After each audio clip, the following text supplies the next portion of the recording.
La maturité est l'état de ce qui est mûr. La maturité est l'état de ce qui est mûr. Ça, c'est la maturité. La maturité est l'état de ce qui est mûr. L'immaturité, évidemment, c'est l'inverse. L'état de ce qui n'a pas mûri. L'immaturité est l'état de ce qui n'a pas mûri. Et nous parlons de l'immaturité des rois. Tu es converti, tu es dans le royaume de Dieu parce que tu as le Christ, mais tu as une immaturité criante, tu es immature, et c'est de ça que nous parlons. Parce qu'il arrive que dans la destinée, un enfant de Dieu, avec beaucoup d'atouts, beaucoup de talents, beaucoup d'intelligence, mais il n'arrive pas à accomplir sa destinée, simplement parce qu'il y a immaturité. Il n'arrive pas aussi à gérer son entourage, parce qu'il est rempli d'immaturité. Écoutez-moi s'il vous plaît, et on va continuer d'écrire. Il y a même dans la destinée des rois, un roi qui rencontre un autre roi, qui se marie. L'homme est bon, c'est une bonne personne, évidemment avec ses défauts. La femme est très bonne, avec aussi ses défauts. Mais ils se séparent quand même. Pas parce que le problème est grave, pas parce que l'un d'eux est sérieusement mauvais, ou pas non plus parce qu'il y a un problème d'incompatibilité, mais simplement parce que c'est deux immatures qui se sont rencontrés. S'ils avaient grandi, s'ils étaient matures, ça allait faire un couple très merveilleux. Mais pourquoi ils se séparent? Parce qu'au fait, c'est simplement deux immatures qui se sont rencontrés. Mais tous les deux sont très bons. Si seulement ils avaient grandi, ça serait les jardins d'Éden. C'est pour simplement vous dire que l'immaturité peut détruire votre destinée. J'attends un amen. L'immaturité peut vous égarer. Tu étais sous le bon chemin, tu t'égares parce que tu es immature. Le diable n'a rien fait dedans, c'est toi. Alors ce soir, levons la main par humilité et disons: Seigneur, délivre-nous du mal. Seigneur, pendant ces 23 jours, s'il te plaît, délivre-moi de l'immaturité. Ça tombe sur toi. Voici l'exemple que j'ai pris pour te faire comprendre quelque chose d'essentiel. Et je voudrais d'abord que tu m'écoutes, s'il te plaît, avant d'écrire. Un organe de reproduction qui n'a pas subi sa maturation, donc qui est resté immature, qui n'a pas atteint sa maturité. Cet organe de reproduction ne pourra pas permettre la reproduction. Il faut bien écouter. Et tu vas comprendre l'immaturité dans tout son sens. Cet organe de reproduction qui n'a pas subi sa maturation, qui est resté chétif, qui n'a pas grandi, ne pourra pas permettre la reproduction. Qui dit reproduction dit aussi multiplication. Donc comprenez ceci avec la maturité, qu'elle soit l'immaturité plutôt, que ce soit l'immaturité émotionnelle, intellectuelle, comprenez. Ces deux immaturités-là, quand vous les avez, c'est que vous devez produire pour l'épanouissement de votre destinée. Vous n'allez pas les produire. C'est que vous devez donner comme résultat pour l'avancement de votre destinée. Vous n'allez pas les produire. Parce que vous ressemblez à cet organe de reproduction, mais qui n'a pas mûri. Et donc tout ce que vous allez faire, ça sera des œuvres ou encore des éléments d'immaturité. Aide-moi à demander à ton frère, est-ce que tu as compris ce qu'on a dit? Bon, maintenant pose-lui la question, c'est quoi la réponse en fait? Qui a compris? 4 personnes ont compris. Qui n'a pas compris? On reprend. Dans le corps humain, on va prendre plus chez l'homme pour qu'on se comprenne facilement. Il y a un organe de reproduction, n'est-ce pas? Lorsque cet organe de reproduction chez l'homme ne grandit pas avec lui-même, cet organe, même si le garçon a 45 ans, cet organe est resté chétif. Résultat, il ne pourra pas procréer. Il n'y aura pas de production. Il ne va pas se reproduire. Il a 50 ans. Il parle comme un homme de 50 ans. Mais à cause de cet organe de production qui est resté chétif, cet homme ne pourra pas. Et donc, dans la destinée d'un roi, lorsque tu es immature, tu ressembles à cet organe-là. Maintenant, ça, c'est tout ton être, en fait, qui est comme ça. C'est-à-dire qu'on te voit que tu es grand, tu es une grande dame, tu es un grand monsieur, tu es licencié en, mais tellement que tu es immature, tout ce que tu feras ne te permettra pas de produire les éléments qui t'amèneront à l'épanouissement. Tout ce que tu vas produire va t'empêcher d'évoluer. C'est comme cet organe de reproduction chez le mâle. Il peut avoir des moments intimes, mais il ne pourra pas procréer. Et ça d'ailleurs, c'est dans certains cas. C'est la même chose avec une destinée immature. Tu peux avoir 60 ans, mais si tu es immature, tout ce que tu feras va t'arrêter. Tu feras des choses, mais qui ne vont pas te permettre d'évoluer. Que Jésus nous aide. Est-ce qu'à ce niveau-là, on a compris? Thank you. L'immaturité dans la vie d'une personne, comme je disais, qu'elle soit émotionnelle ou intellectuelle, l'empêche de produire les résultats qui pourraient contribuer à son épanouissement. L'immaturité dans la vie d'une personne, qu'elle soit émotionnelle ou intellectuelle, l'empêche de produire des résultats qui pourraient contribuer à son épanouissement ou encore à la bonification de sa destinée. Tout ce qu'il fera ne pourra pas participer à la bonification de sa destinée. Ainsi, l'immature, un roi immature, tu es enfant de Dieu, tu peux même avoir l'onction. Et d'ailleurs, écris ça pour moi s'il te plaît. L'onction n'est pas égale à la maturité. Et je veux que certaines personnes ici guérissent, s'il vous plaît. Surtout les personnes qui ont vécu des bizarreries avec certains hommes de Dieu, ou moi je préfère dire les pseudo-hommes de Dieu. Il faut guérir. Ce n'est pas parce que quelqu'un a l'onction qu'il est mature. Non, non, non, non. C'est pas 1 + 1 = 2.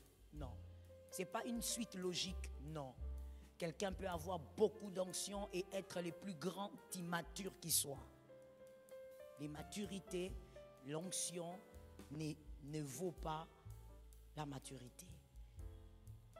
L'onction n'est pas égale à la maturité. Il faut faire la part des choses. Quelqu'un peut vomir le feu, faire beaucoup de miracles, mais être très, très immature. Allons-y avec 1 Corinthiens 13, 11.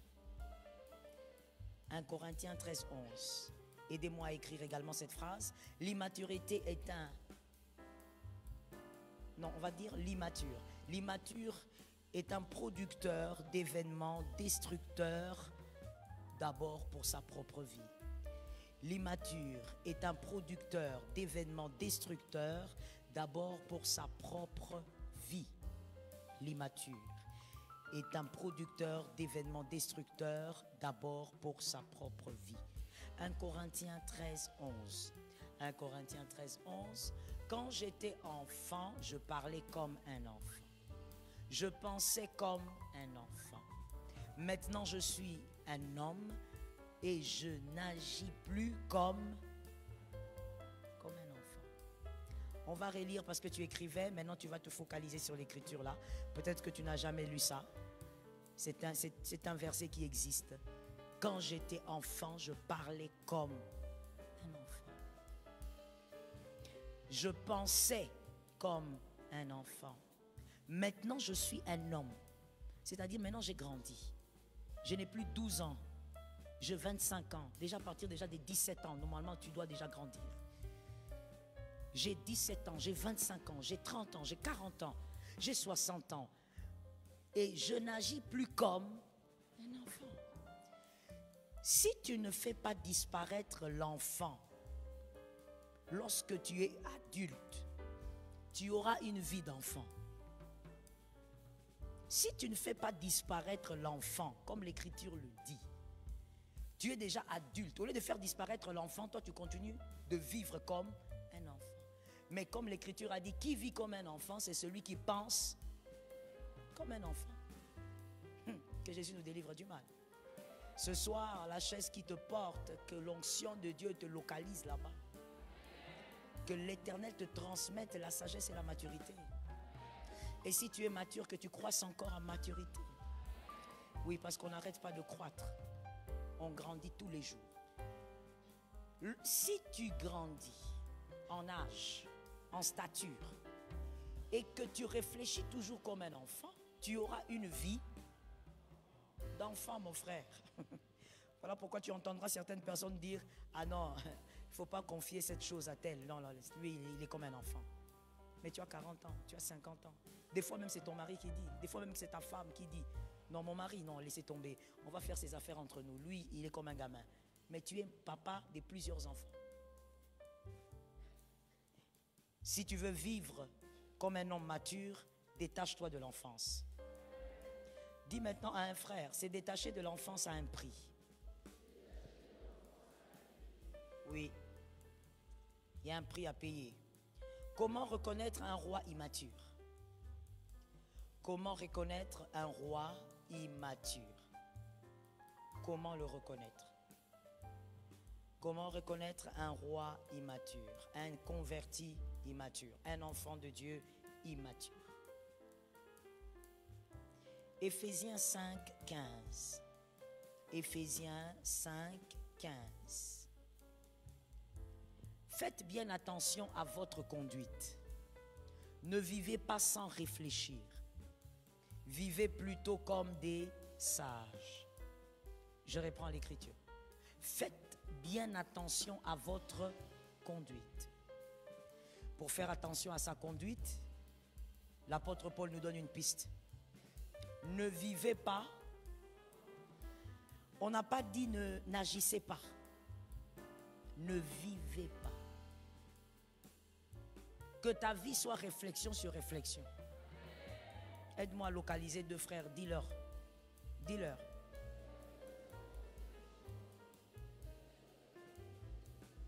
Ne te fatigue pas, mon frère. C'est comme ça.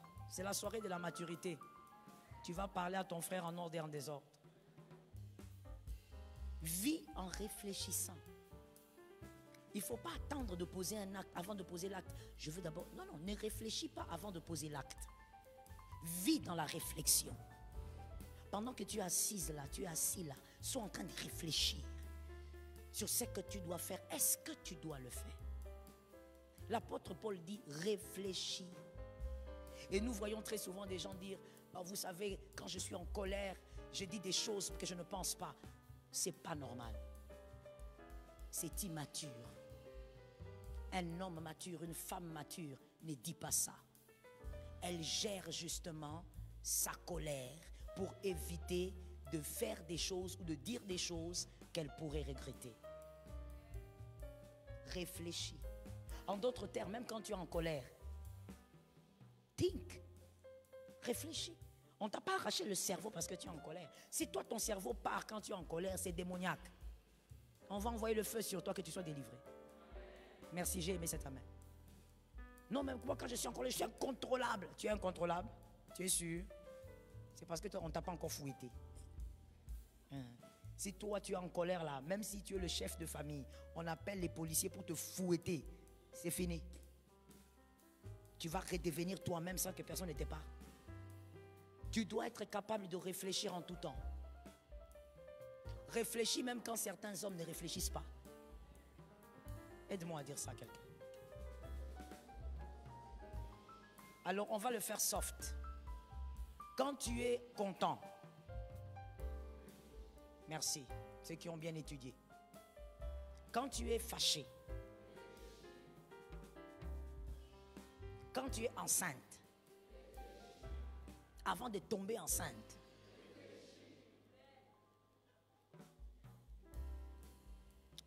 oui. Faut pas que tu tombes enceinte comme ça et puis tu commences à demander à toute l'église la layette. Non, on n'était pas là. Non, on n'était pas là. On n'a même pas contribué. Tu me regardes comme ça comment? Il faut réfléchir. Oh non, je ne sais pas comment c'est arrivé. Tu sais pas, tu sais. Nous tous ici, nous savons comment ça arrive. Même dans l'intimité, avec ta femme et ton mari, fais quoi? Ne perds pas la tête. C'est comme ça que tu dis des choses qui te bloquent à vie. Pour toi et moi, c'est jusqu'à la mort. Même si Jésus a dit ça, faya.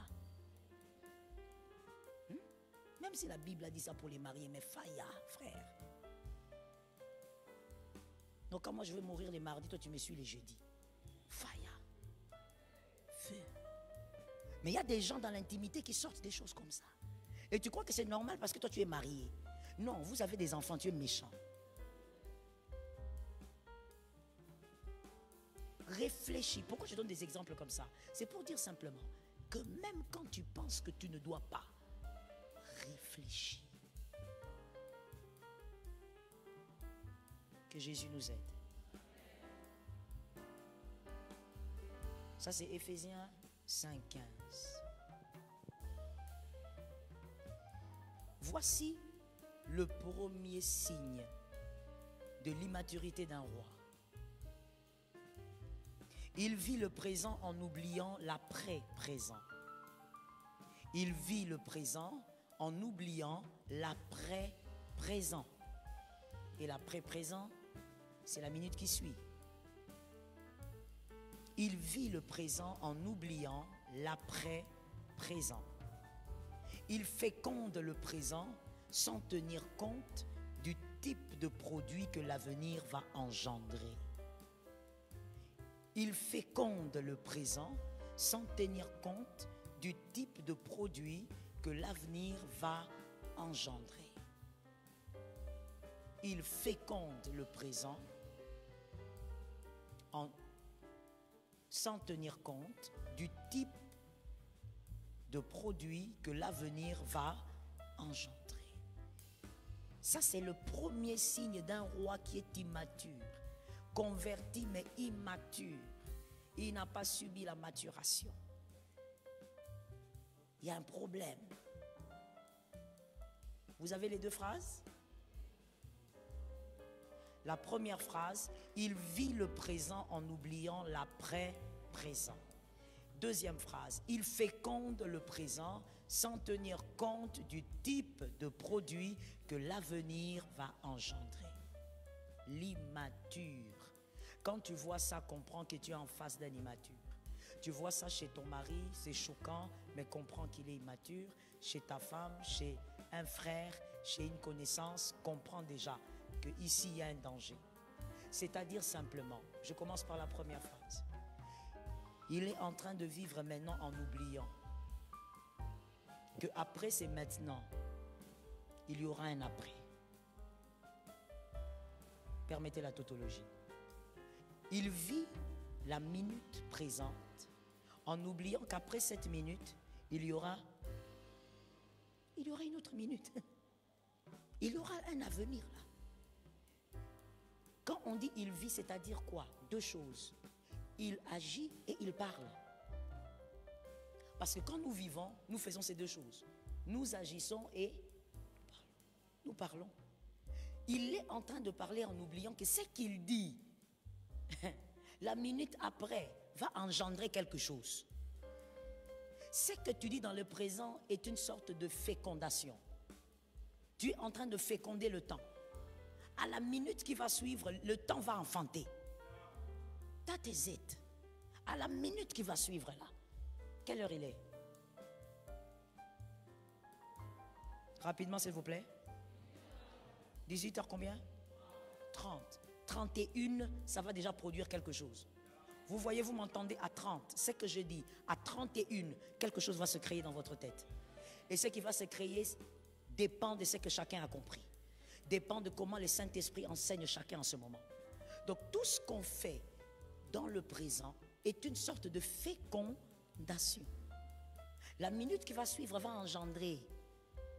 La phrase que tu dis maintenant, oh Tikanga, la minute qui va suivre, on va dire à la personne, Koutou alobaki. La personne qui avait confiance en toi brise la confiance parce qu'elle avait appris que dans une certaine minute, tu avais dit think, réfléchis à ce que tu dis et à ce que tu fais. Il n'y a rien que tu fais dans cette minute que nous appelons le présent qui ne va rester stérile. Une femme peut être stérile. Un animal peut être stérile. Moi, j'ai une chienne qui est stérile. J'ai tout fait. J'ai appelé tous les...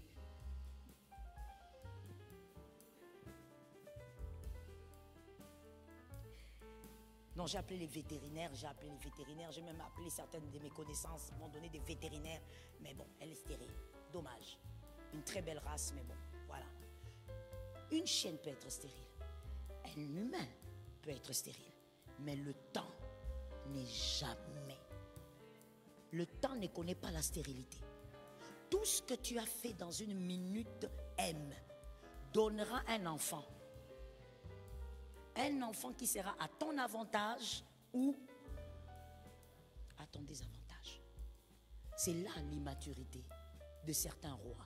Tu agis sans réfléchir, tu parles sans... Tu oublies que quand tu parles, il y aura un après. Tu oublies que ce que tu dis maintenant est une grossesse que tu donnes au temps.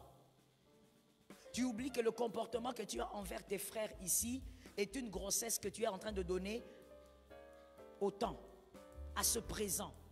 Et l'avenir va donner un enfant. Est-ce que quelqu'un m'entend bien?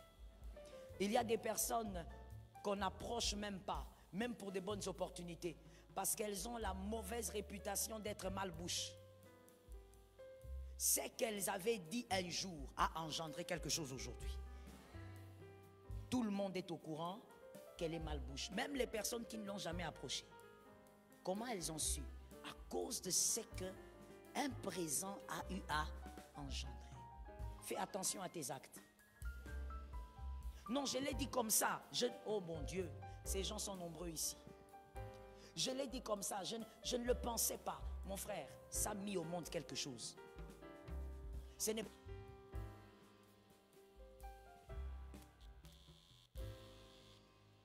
n'est pas parce que tu as dit à quelqu'un, non, que lui de son côté a canissi. Voilà. Quand tu dis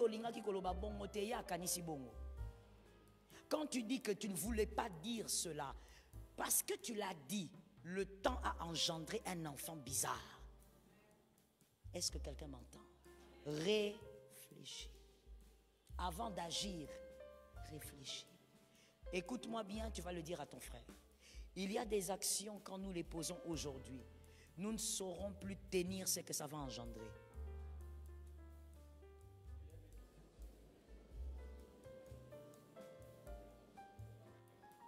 Est-ce que tu es sûr qu'il a dit ce que j'ai dit? Parce que j'ai l'impression qu'il y a des koto. Pourquoi des blagues, hein? Il faut être sûr de ce que vous dites. Dis encore à ton frère ceci. Il y a des choses, quand tu les fais aujourd'hui, tu ne pourras plus les rattraper.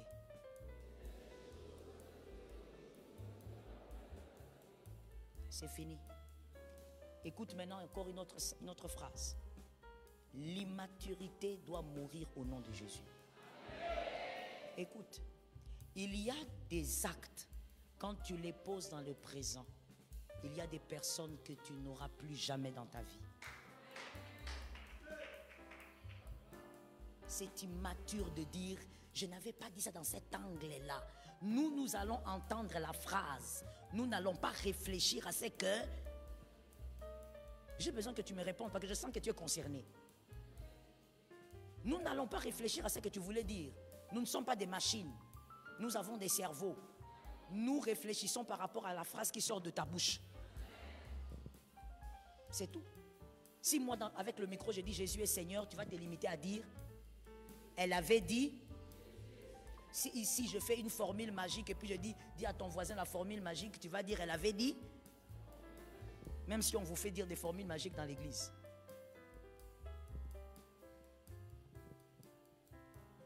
L'homme entend ce que tu dis.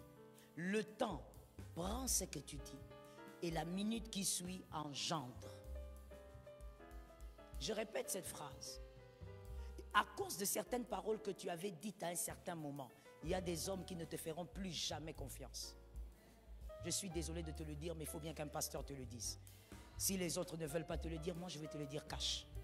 Il y a des gens que tu ne gagneras plus jamais. Fais la prière que tu veux, tire beau, tout. Le cœur n'a plus confiance en toi, c'est fini. C'est pourquoi lorsque tu as le cœur de quelqu'un, gère ça bien, c'est précieux.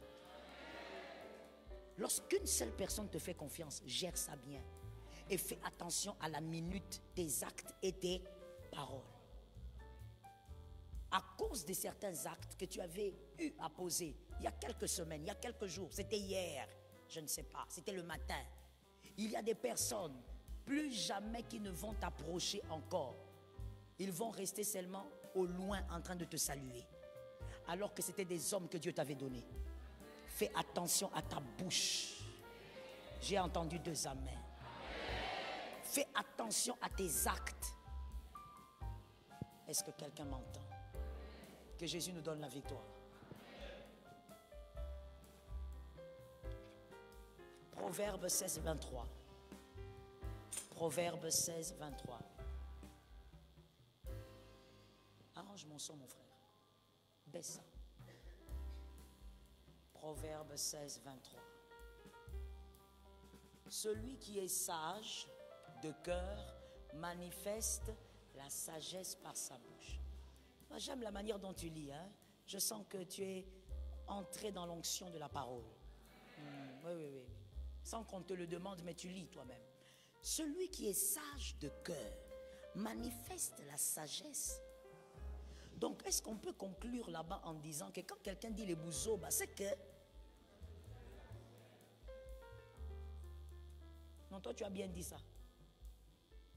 Quand quelqu'un dit la bêtise, sortant de sa bouche, c'est que dans son cœur, il y a la bêtise. Il y a la bêtise.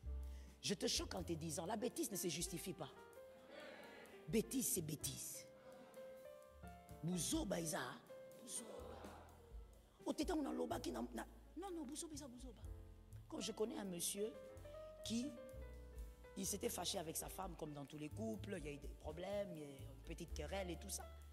Mais la femme, que Dieu délivre une femme ici. Madame, tu dois connaître ton mari, tu dois un peu savoir. Et surtout que toi, tu es un roi, mais tu es allé épouser un païen. Donc, tu as épousé un homme façon. Hein? Il n'est pas chrétien. Lui, vraiment, les choses de Dieu, il s'en tape. Toi-même, c'était ton choix. Il faut quand même connaître ton façon. Localise-moi une femme. Si tu as connu des femmes, dis-lui, connais un peu ton façon. Vous avez dit? Les hommes, vous avez dit? Non, il faut dire. C'est moi qui vous envoie. Dis, connais ton façon. Hein, il faut connaître. Alors, quand ils avaient des problèmes, lui, c'est un vrai païen, un gros païen. Lorsqu'il est fâché, il casse tout dans la maison. Il s'est mis à casser. Il ne va pas toucher d'abord la femme. Il casse d'abord. Il casse la télé. Il se fâche. Et il est robuste, le gars. Il est robuste. Jusqu'aujourd'hui, je ne sais pas s'ils sont toujours mariés. C'est possible. Le gars est robuste. Il casse. Quand il finit de casser, il récupère maintenant la femme. Maintenant, il casse la femme. Il tape. Il bat. La femme pleure jusqu'à se fatiguer et puis elle se tait. Il bat. Et puis il y avait justement un jour. Vous savez, quand le serpent est dans un foyer, il va finir par mordre. D'abord, c'est le venin qui vous touche tout doucement et puis un jour, il va vous mordre. Alors ils avaient pour habitude de régler leurs problèmes comme ça. Bataille, bataille. Un jour, pendant qu'il cassait tout, la femme a dit trop, c'est trop. Elle récupère son téléphone, elle appelle son père, elle dit papa, ici vraiment ça ne va pas. Le papa dit mais finalement ton foyer là, j'arrive. Vous voyez la fille à papa. Papa débarque malgré son âge, il vient. Il garde sa voiture.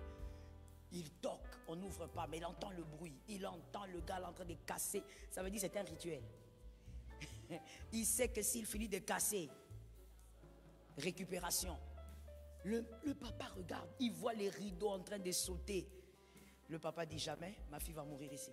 Il passe par derrière, il entre comme ça, il regarde le garçon. Il dit, mais mon fils c'est quoi? Le garçon regarde le papa, il dit, ne vous approchez pas.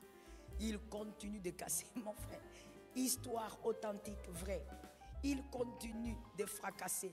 Le papa qui dit, mais il faut vous calmer. Maintenant, quand il a fini de fracasser, il localise la fille. Quand il cherche la fille, oui, devant son papa. Quand il cherche la fille, le papa qui dit, quoi, ma fille, tu dois passer par moi. C'était la mauvaise phrase. Il y a des gens à qui il ne faut pas faire des blagues comme ça. Ce sont des légumes mal éduqués. Le gars là regarde, il dit, ah bon, le gars attrape les papas. Ici, là, il bat. Il a tapé le papa comme un enfant de la maternelle. Beau-père. Il y a des hommes comme ça, qui n'ont aucun respect pour la belle famille. La fille est restée là comme ça, on tape son papa. Hé, papa, quel choc. Mon frère, moi je ne sais pas. Il faut l'enlèvement. Parce que ce qui doit être fait n'existe pas encore. Donc je n'ai même pas de mots. La fille est restée comme ça, dépassée. Quand il a fini de taper, il est sorti. Le beau papa, mal au dos, mal aux pieds, les articulations. Le beau papa sort comme ça avec sa fille. Vous voyez ces genres de choses, ces genres de personnes. La sottise est dans son cœur au point où il n'a pas de limite. Et il y a des gens comme ça. Et comment se passent ces genres de personnes? C'est que ces genres de personnes fonctionnent de cette manière. Comme ces personnes n'ont pas de limites, quand ils débordent, ils se justifient. Quand tu vois quelqu'un qui fait une bêtise, la bêtise est dans son cœur. Il dit la bêtise, il fait la bêtise, mais il se justifie. Comprends qu'il reste seulement le Saint-Esprit. Ça, c'est un sujet de prière. Mettez-lui en prière, intercession, turbo. Parce que c'est quelqu'un qui a une immaturité à un niveau élevé. Mais il y a malheureusement des personnes comme ça. La Bible dit, la bêtise est dans sa bouche et dans son cœur, et donc sa bouche va sortir la bêtise. Quand vous voyez quelqu'un sortir la sagesse de sa bouche, c'est que dans son cœur il y a la sagesse. Que Jésus nous communique la sagesse. Et la Bible dit, et l'accroissement de son savoir paraît sur ses lèvres. Ça veut dire quand il parle, tu sens que cette personne grandit, que cette personne vit sa maturation, que cette personne évolue même avec le Seigneur, parce que dans son cœur il y a la sagesse. Que Jésus nous aide. Attention à ce que vous faites, attention à ce que vous dites. Ne négligez pas ce que vous dites et faites à la minute. Le temps va engendrer.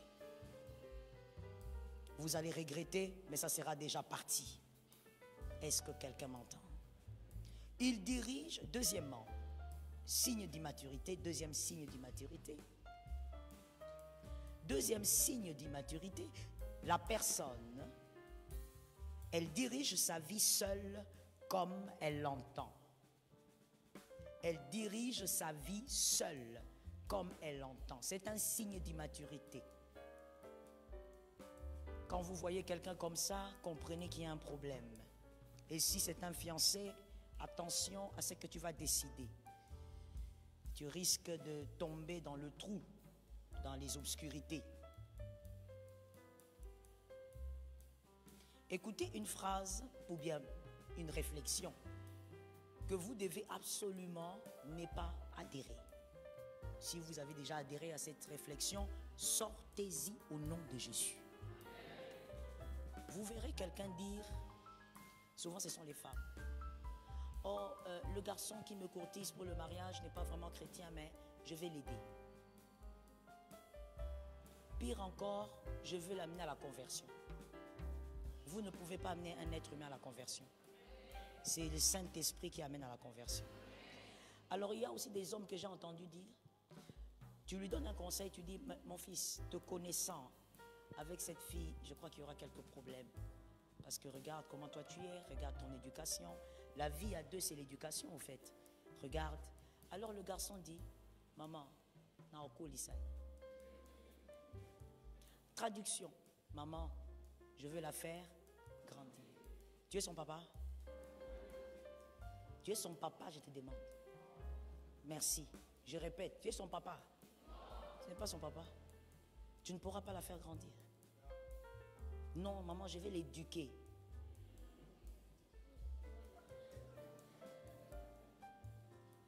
Même moi, je ne m'attendais pas à cette réaction. Oh là là, il y a des femmes allergiques ici. Hein? Mais oui, il y a des hommes qui disent ça. Maman, je vais l'éduquer. Je veux lui apprendre. Ce n'est pas ta fille. Tu vas engendrer tes filles que tu vas éduquer. Celle-là qui te paraît très douce parce que vous n'êtes pas encore mariés. C'est un peu comme mon mari me disait une fois, il me disait, mais toi tu parlais pas quand je t'avais connu. Stratégie. Il me dit, mais toi, tu m'étonnes, hein? Toi tu parlais pas. Des fois même quand je disais quelque chose, je décide, tu disais, comme tu veux. La reine des Amunda. Stratégie. Toi, tu crois que la stratégie là est morte? Elle est toujours d'actualité. Elle va être là calme. Elle dit rien. Mais quand tu vas l'épouser, c'est fini. C'est fini.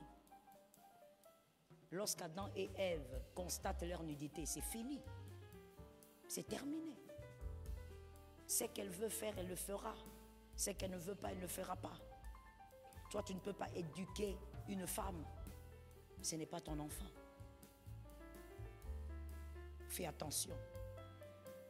Que Jésus t'éloigne du mal. Je sens une pensée dans mon cœur pour quelqu'un. Par la grâce de Dieu, si tu as eu à perdre des bonnes personnes à cause de ton immaturité, que Jésus ait pitié de toi. Que Jésus trace une voie qu'on ne connaît pas pour que ces personnes, tu les récupères. Je disais, diriger votre vie seul, c'est une immaturité. C'est un signe d'immaturité. Lorsque quelqu'un dit, moi-même je vais gérer, moi-même je veux tout faire, moi-même je veux, moi-même, moi, le moi, trop de moi, c'est un signe d'immaturité. Celui qui se laisse, on peut écrire cette phrase s'il vous plaît, celui qui se laisse aider emprunte la sagesse qui lui permettra d'aller plus loin.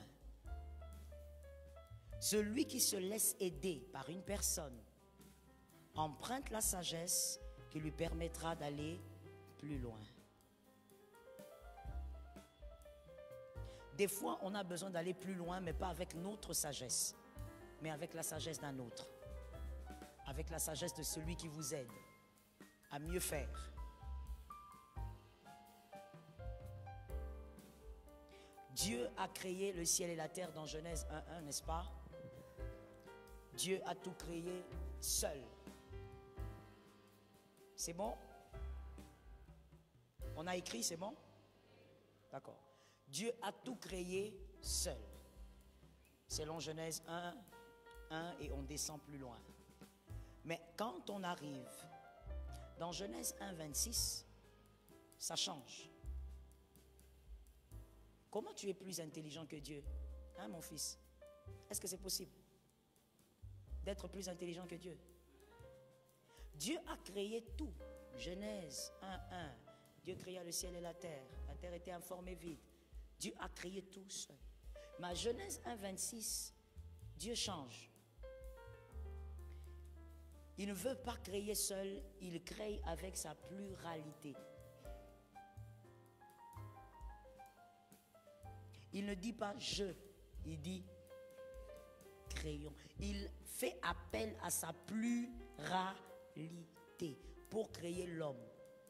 Pour te créer toi, il ne veut pas le faire seul, il fait intervenir ces 3 dimensions. C'est pourquoi il dit nous. Il ne parlait pas de lui et les anges, non. C'est sa pluralité. Père, Fils.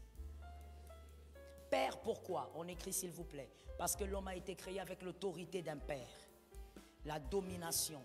Il allait créer un être qui allait dominer comme lui. Donc l'autorité du père. Comme un fils, parce qu'il allait porter le corps semblable au corps du Christ. Un corps semblable au corps du Christ. Le Saint-Esprit, il fait intervenir le Saint-Esprit parce que l'esprit de l'homme devait être en connexion avec le Saint-Esprit. Il fait intervenir la pluralité de sa personne. Il ne dit pas que la lumière soit, il dit créons. Nous 3, on va faire ça. Même Dieu a compris qu'il y a des choses, il faut faire ça avec des gens. Il faut que vous soyez nombreux. Mais toi jusqu'aujourd'hui, non, tu dis à ta femme, moi je ne veux pas que tu racontes les histoires de mon couple. Il faut que ça reste entre nous, sorcier. Sorcier. Même Dieu a dit, créons. On a écrit? Ah d'accord. Créons la pluralité de Dieu. Père, Fils et Saint-Esprit. Quand il s'agit de créer l'homme, il dit, nous devons le faire ensemble. Croire qu'on peut diriger sa destinée seul, c'est l'immaturité. Et je veux même ajouter, c'est un suicide. C'est un suicide, mon frère, tu vas échouer. Ça, c'est sûr.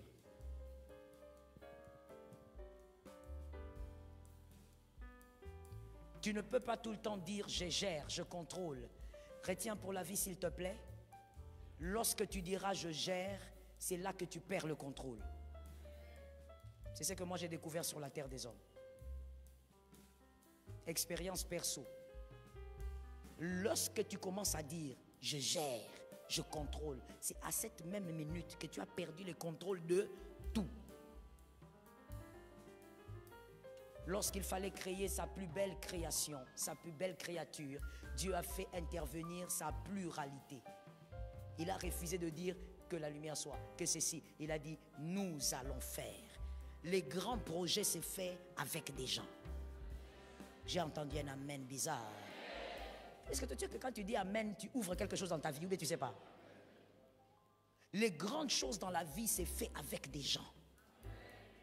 Les grands résultats sortent d'un groupe de personnes. David, quand il partait, il a été chassé par Saül. Que quelqu'un lève la main droite en disant, Seigneur, communique-moi la sagesse.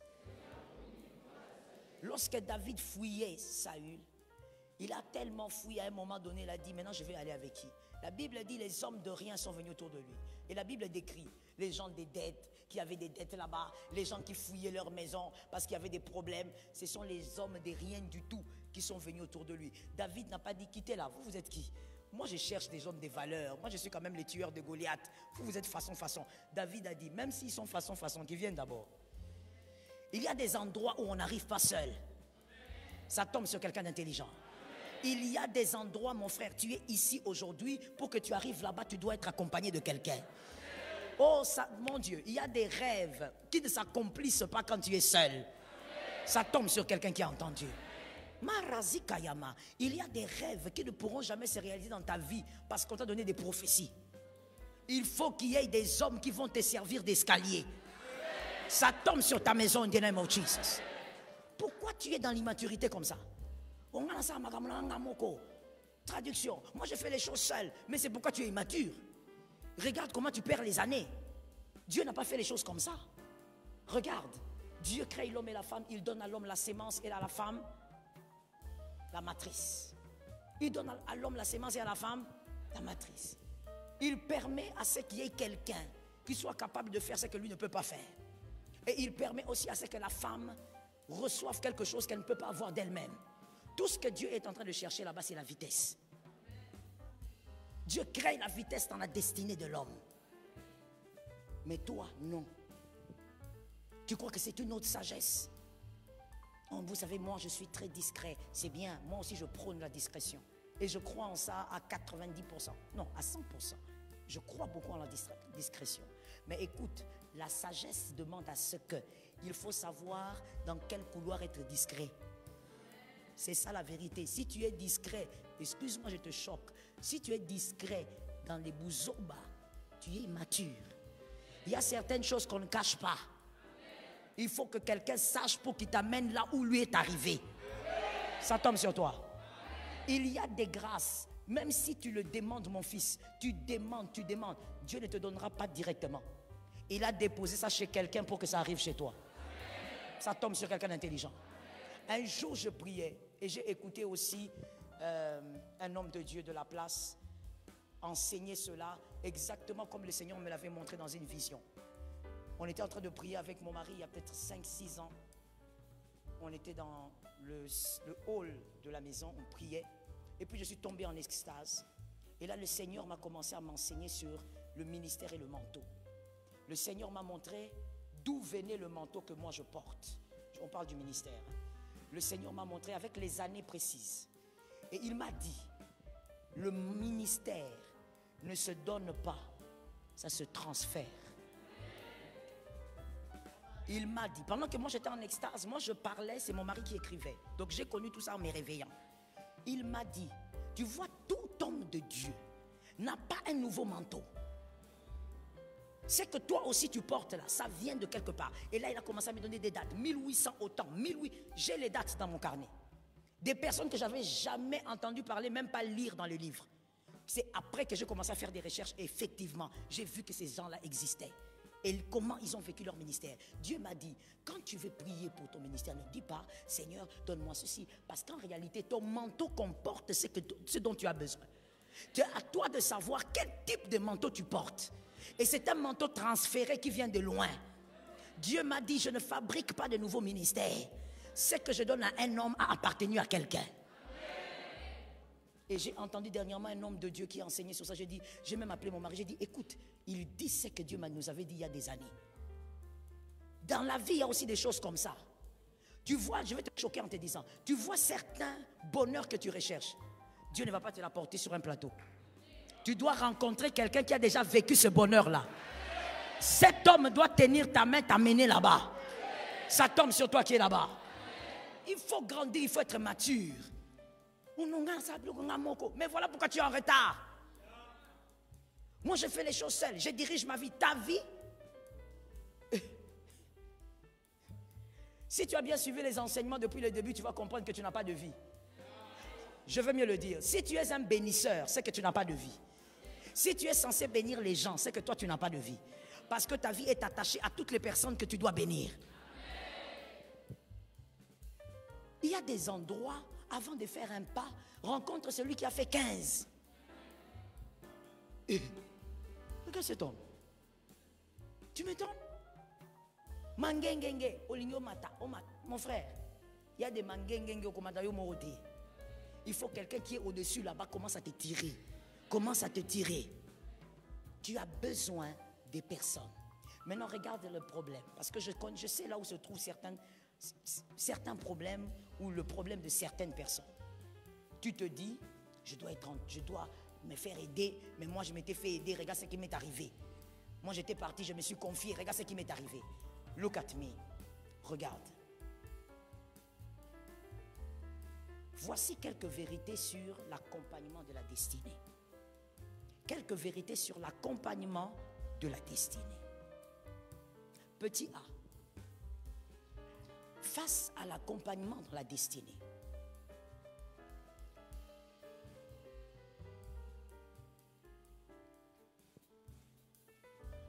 faites-vous plus accompagner qu'entouré. Faites-vous plus accompagner que entouré. Petit A, l'une des vérités face à l'accompagnement de la destinée. Faites-vous plus accompagner que entouré. Venez s'il vous plaît. Venez, venez, venez, venez. Vite. Tu devais te lever avant eux normalement. Venez vite. Vous aussi, merci monsieur. Venez. Il y a une différence entre... Venez là où je suis. Déplacez ça. Faites un cercle. Il y a une différence. Faites un cercle. Il y a une différence entre être entouré et être accompagné. Dans la vie, évite de trop te faire entourer. Tu sais pourquoi tu as eu trop de problèmes? Parce que tu t'es fait entourer en croyant que c'était ça l'accompagnement. L'accompagnement, c'est autre chose. On peut être entouré sans jamais que quelqu'un ne vous accompagne. Maintenant, ceux qui créent des problèmes dans la vie, là, ce sont ces gens-là qui nous entourent. Pourquoi? Parce que les gens qui vous entourent, celui-ci, il est venu parce qu'il aime ta manière de parler. Celui-ci est venu parce que tu lui donnes l'argent. Celui-ci est venu parce qu'il connaît ta famille. Celui-ci est venu parce que c'est le petit frère de ton ami. Celui-ci est venu parce que c'est un ami d'enfance. Tous t'entourent pour des raisons perso.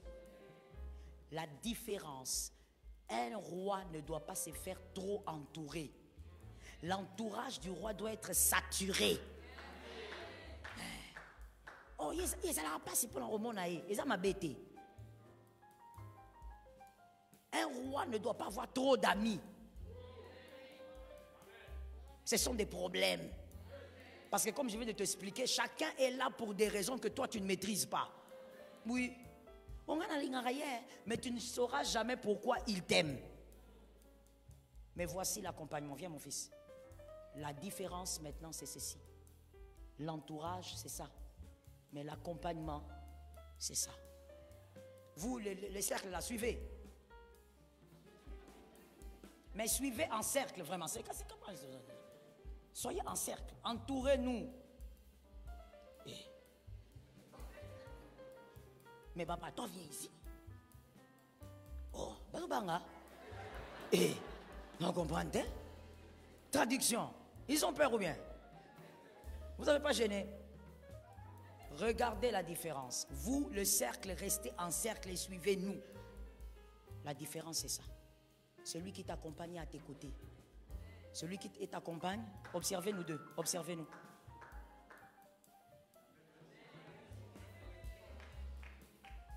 On regarde dans la même direction. Un, écrit dans ton carnet. Celui qui doit t'accompagner doit avoir la même perception de vie que toi. C'est différent de ceux qui t'entourent. Même perception de vie que toi. Toi, tu es quelqu'un qui aime bosser. Que celui qui t'accompagne aussi aime bosser. C'est pas l'entourage, c'est l'accompagnement. On va au même endroit au fait. C'est ça l'accompagnement. On va au même endroit. On n'est pas seulement avec lui. Nous allons au même endroit. Deuxième chose, celui qui t'accompagne doit avoir les mêmes valeurs que toi. Ce n'est pas l'entourage. Les mêmes valeurs. Personne ne peut être l'accompagnateur d'un autre sans avoir les mêmes valeurs. C'est-à-dire, c'est que moi je respecte, que lui aussi respecte. C'est que moi je crains. Le péché, je n'aime pas, que lui aussi craigne. Nazobunda ponatika masanga yepesa nini abunda. Traduction. Je me bats pour éviter l'alcool, pour arrêter d'être alcoolique, mais il faut même avoir aussi un ami qui fait quoi? Qui se bat. Même s'il est en train de prendre, mais tu sais qu'il se bat. Mais toi, tu dis, non, j'ai été déçu dans la vie. Les gens qui ont été avec moi, tu t'es déçu toi-même. La personne qui, soi-disant, t'accompagnait, toi, tu as des valeurs que la personne n'a pas. Toi, tu te bats pour arrêter avec les femmes, mais c'est lui qui vient te chercher pour aller en boîte de nuit. Mais c'est celui-là, la personne qui t'accompagne vraiment, partout. Faites attention, il y a une différence entre accompagnement et entourage. Dans la vie, on n'a pas besoin d'un entourage. On a besoin des accompagnateurs. Oh, tolingarayo, olingara pourquoi? Accompagnateur. Troisième chose, l'accompagnateur doit avoir la même foi que toi. Oh mon frère, on ne peut pas discuter avec ça. Même si le monde actuel, on veut tout relativiser. Oh, ça fait quoi? Toi, tu as ton église, moi aussi j'ai mon église, c'est pas grave, toi, tu as ta façon de voir les choses, moi aussi. Bon, moi, je ne te juge pas. Mon frère, attention avec ça. Attention avec ça, tu vas adorer les idoles. Avec la foi, il ne faut pas être tolérant. Il faut être radical avec la foi. Soit c'est Jésus, soit c'est pas Jésus. Cet amen, j'ai peur de ça. Il faut que je vérifie si je suis au campus de ma campagne. J'ai dit, il faut être radical avec la foi. Vous savez, moi, ça m'étonne. Hein? Est-ce que je peux choquer encore? Je peux choquer les hommes? Ça m'étonne beaucoup. Souvent, j'entends certains hommes dire, moi, je n'aime pas qu'on joue avec moi. Moi, une femme ne peut pas me parler comme ça. Mais en même temps, il est quand même capable de laisser celui qui n'adore pas son Dieu diriger sa vie. Ton ami d'enfance là, un idolâtre, des fois même il se moque de vos pasteurs, mais c'est avec lui que tu bois la bière au salon. Mon frère, il faut sortir les griffes au bon endroit. L'accompagnateur doit avoir quoi? La même foi. J'adore Jésus, il adore Jésus. Comme ça, le jour où il ne me voit pas, par exemple, à l'église, il m'appelle. Ah, comment je ne te vois pas? Ces derniers temps, on a un séminaire. On ne sait jamais. Peut-être que pendant que lui m'appelle, là, j'ai envie de me suicider. Peut-être que pendant qu'il m'appelle, là, moi, je suis en train de déprimer. L'accompagnateur d'une destinée, d'un roi, doit avoir la même foi que toi. Capable même de t'appeler, de te dire, ah, frère, j'ai appris ce que tu as fait là. Comment toi, tu peux faire ça? Est-ce que toi, tu peux traiter ta femme comme ça? Pourquoi? Parce que vous avez la même foi. Toi, tu t'es fait entourer de trop de gens qui n'étaient pas nécessaires dans ta vie. Ils étaient seulement là. Le matin, tu es avec lui. À midi, le soir, ils n'étaient pas importants. 40e chose. L'accompagnateur. Vous devez avoir les mêmes adversaires. Oui, vous ne pouvez pas ne pas avoir les mêmes adversaires. Ton combat, c'est le diable, son combat doit être le diable. Ton combat, comme je l'ai dit, c'est le péché, son combat doit être le péché.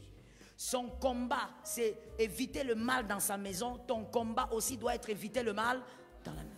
Vous devez avoir les mêmes adversaires. C'est ça l'accompagnateur. Ce n'est pas l'entourage. C'est comme ça que vous entendez une soeur ou un frère dire, ah, comment toi tu es mon ami? Mais au décevoir, hein, j'ai entendu que tu causais avec tel, au tongi ngakuna. Entourage. Qu'est-ce que tu crois? L'entourage ne peut réagir que comme son identité demande. L'entourage n'est pas un accompagnateur. Il va aller te critiquer là-bas. Oui, c'est normal. Regarde un voisin, dis-lui, c'est normal. L'accompagnateur ne peut pas. Je vais même vous choquer en vous disant, mais je ne pense pas que ça c'est un choc. Vous savez, quand vous avez un bon accompagnateur, quand il arrive à un endroit, on arrête de parler de vous. Hein, maman Meta? On arrête. Moi, je me rappelle, je suis déjà allé à un endroit comme ça. C'était une soirée. J'arrive, je me mets sur la table. Les gens étaient joviales, ils parlaient. Dès que je me suis assise. Bonjour, maman. Vous êtes là, pasteur? Je dis oui, bonjour. C'est en me déplaçant plus tard que j'avais appris que c'est parce qu'il parlait de mon père spirituel. Maman, quand on sait que toi tu es vraiment un accompagnateur, les gens ne vont pas dire, tu ne vas même pas venir me dire, on a yo kakipona lié bisayo. Quand les gens sont à l'aise de critiquer ton accompagnateur devant toi, tu n'es pas un accompagnateur. Tu fais partie de l'entourage et quelqu'un comme ça, il faut le laisser à des coudées. Mais oui, qu'il soit seulement là, comme une décoration. Toi, tu fais ta vie avec l'accompagnateur. Les secrets de ta vie, ces gens ici ne savent pas. Mais l'accompagnateur peut savoir. Ah, ça localise quelqu'un de la maison. L'accompagnateur, quantième? 5e. L'accompagnateur doit aimer tes prouesses. C'est quelqu'un qui aime tes prouesses plus que toi-même. Ça veut dire qu'il aime ta réussite plus que toi-même. Non, je vais me le dire. Il aime ta réussite plus qu'il ne t'aime. Je vais choquer quelqu'un en disant, s'il te plaît, c'est aussi la maturité. Arrête de dire, est-ce qu'il m'aime? Est-ce que vous êtes sûr qu'il m'aime? Même dans les relations, arrêtez ça. Cherchez les personnes qui aiment vos prouesses. Celui qui aime tes prouesses, ça ne rate pas, il t'aime. Celui qui te dit qu'il t'aime, ça peut rater. J'explique ça, il y a quelqu'un qui n'a pas compris. Regardez, je prends toujours, non pas mon accompagnateur, je prends l'entourage. Mets-toi ici s'il te plaît. Quand tu es là, il te dit il t'aime. Parce que tu es là. Il te dit qu'il t'aime. Des fois même il te donne des habits, des fois même il te soutient, transport. Vraiment tu sens l'amour. Surtout quand tu es une femme. Tu dis, oh yo, Nazui. Il fait des choses pour toi. Mon frère, dans cette salle, il y a des cœurs comme ça. C'est pourquoi Jésus nous a attirés pour nous guérir. Il va t'aimer sans problème. Il peut te donner même sa maison, tu dors. Mais le jour où tu quittes ici, tu deviens comme lui. Tu deviens un rival. Tu deviens un problème. Tu deviens sa bataille. Alors que c'était la même personne. C'est pourquoi je dis à quelqu'un, voici ce que j'ai découvert dans la sagesse. Le vrai amour se cache dans celui qui aime tes prouesses. Un vrai mari, madame, c'est celui qui aime vous voir évoluer. C'est ça le vrai amour. Le vrai amour, c'est cette femme qui aime te voir évoluer. Celui qui aime tes résultats, maman, c'est celui-là qui t'aime. Même s'il ne te le dit pas beaucoup. L'accompagnateur aime tes prouesses. Quand tu montes, il est content. Quand tu montes, il te célèbre. Écoute maintenant, quelqu'un va dire, mais pasteur, et s'il est hypocrite? Écoute, il y a quelque chose qui ne rate pas. Lorsque quelqu'un aime tes prouesses, pour de vrai, il devient panneau publicitaire de tes prouesses. Si tu constates que ton accompagnateur, tu as fait des prouesses, on t'a donné une promotion. J'avais déclaré que cette semaine, il y aura du travail, non? Vous vous rappelez, non? C'était quand? Mon fils, lève-toi, il est où? Lui, il a eu ça quand? Hier, hein? Hier. Ça s'est passé hier. Jésus a donné. Non, aie un bon cœur. Acclame Jésus. Que Dieu te donne la victoire. Personne ne va t'enlever de là où Dieu t'a mis. Assieds-toi avec. C'était hier. Dieu lui a donné aussi hier. La place là, personne ne va te bouger de là. Tu vois, quand tu as un accompagnateur qui apprend par exemple ça, la promotion, Dieu t'a béni, Dieu t'a donné un travail. Mais lui, il se limite seulement à dire, ah, gloire à Dieu, hein? Ah, frère, tournez la tête.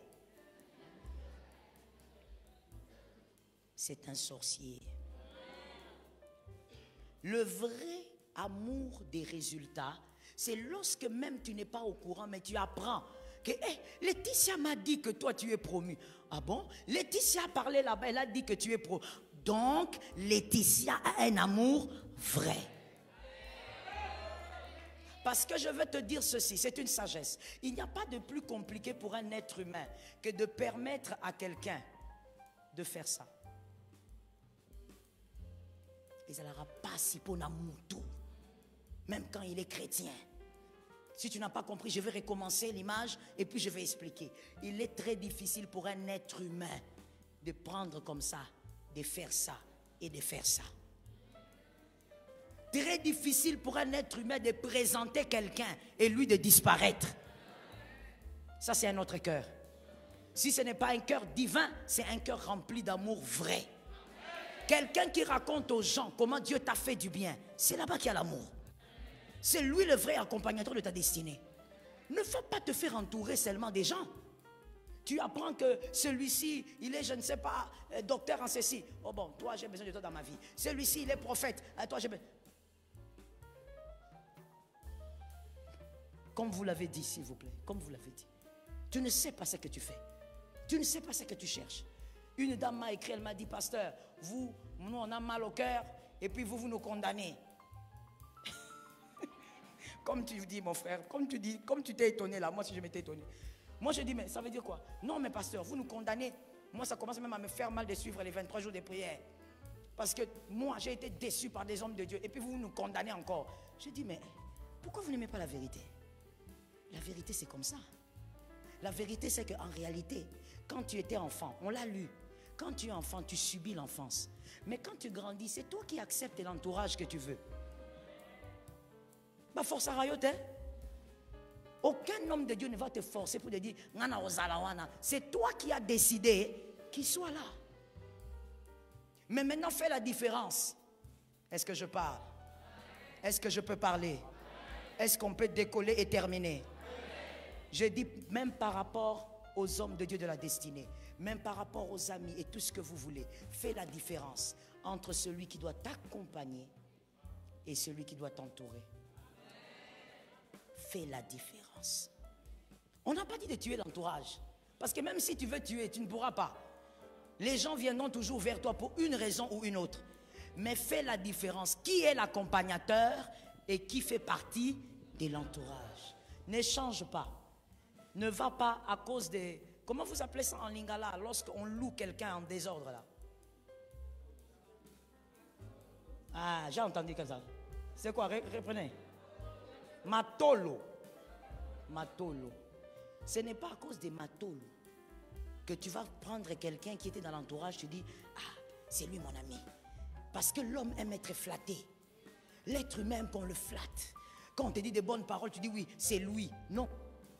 Attention, la perception, la foi, les valeurs, les mêmes adversaires. Un accompagnateur. L'accompagnateur, c'est celui-là maintenant qui révèle la maturité de quelqu'un. Comme je te l'ai dit, il y a des endroits où tu ne pourras pas arriver seul. Il faut que quelqu'un soit là. Il y a des problèmes qui arriveront dans ta vie, mon frère. Tu ne l'as jamais vécu. Comment tu veux les résoudre? Répète ça un peu à 2 personnes. Ah, qu'est-ce que tu dis, mon frère? Il y a des problèmes qui arrivent dans la vie. Tu ne l'as jamais vécu. Comment tu vas les résoudre? Je prends un exemple très fort. Je prends un exemple fort. Je frappe très fort. Vous êtes marié. Vous n'avez jamais été marié avant. Vous êtes marié, vous avez 5 ans de mariage. Vous rentrez chez vous, vous trouvez votre femme avec un homme dans la chambre. Et vous ne les trouvez pas habillés. Adam. Toi, tu n'as jamais vécu ça. Ce n'est pas le copinage. C'est le mariage. C'est une alliance. C'est une destinée. La manière dont tu dois te comporter, tu ne peux pas dire oh, gérer en haut. Tu feras des bêtises. Tu commettras des erreurs que tu regretteras. Il y a quelqu'un qui me dit, pasteur, tu veux dire quoi? Je vais dire ce que j'ai dit là. Fais-toi, cherche ton accompagnateur, qu'il te donne la sagesse. Face à cette situation, qu'il te donne la sagesse. Tout ce que vous voyez n'est pas toujours tout ce qu'il y a. Tu ne peux pas dire, mais c'est évident. Vous voulez qu'on me conseille quoi? Attention, la vie est longue. Est-ce que quelqu'un m'entend? Je donne un exemple banal. Si le diable a fait de ça votre combat pour que vous ne soyez jamais mariés, vous, monsieur, parce que c'est un combat de serpent, ce n'est pas une chose naturelle. Toi, tu vas dire, mais c'est une évidence. Moi, c'est à Tamboli, il faut là. Oui, mais tu ne sais pas que ce qui basi bazo Tambola, c'est parce que toi, l'homme, tu as un combat de ta famille, on ne veut pas te voir marié. Toi, tu vas prendre une décision avec légèreté. Non, elle doit partir. Tu changeras 50.